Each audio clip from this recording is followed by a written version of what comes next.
Good morning and welcome back. Today we reach the landmark of our last Bible study from the Old Testament. We have been looking at the ministry of the prophets recently, and we've been looking particularly at the minor prophets. And today we come to our final reading from the minor prophets. This is from the book of Micah, chapter 6, verses 6 to 16. When I come to worship, what am I going to bring to Yahweh, the God of heaven? Should I bring my best calves to burn as sacrifices to him? Would he be happy if I were to bring sheep in their thousands and endless streams of olive oil? Shall I offer Yahweh my first child as a recompense for my guilt? No, because Yahweh has told us what is right. What he requires of us is this: to do what is fair, to show love without end, and to live humbly beside our God. The wisest thing would be to respect Yahweh. Listen to the words of his summons to the city. Come, gather and listen. In the houses of the evil are stored treasures dishonestly obtained. They use false weights and measures that I hate. How can I possibly forgive that? You are rich because you are all deceitful and exploit the poor. For your sins I have already put in place plans for your ruin and destruction. You will eat but remain hungry and never be satisfied. The things you carry off you will not be able to keep. Whatever you keep will be destroyed in war.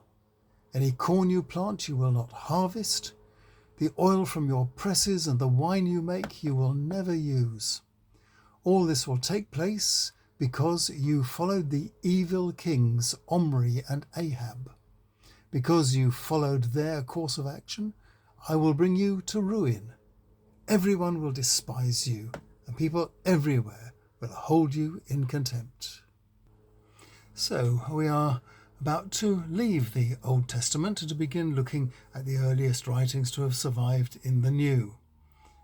Our farewell text from the prophets today comes from the prophet Micah, who was from small-town Judah, and his writing dates from around the same time as Amos and the early chapters of Isaiah in the 8th century BC. His message is similar to Amos's, but in his case not directed at the northern kingdom of Israel, but to his own native Judah and Jerusalem in the south. The upheaval caused by the breakup of the kingdom had caused certain people to rake in huge profits at the expense of the less well-off, and the central government was too weak to stop it. The weakness and immorality of the nation's leaders was certain to lead to disaster. So what does God want?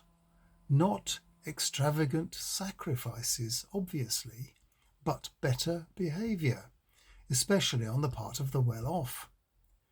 Micah is a more cheerful prophet than his contemporary Amos. The early Christians like to quote him because of his wonderful words about the ultimate peace of God.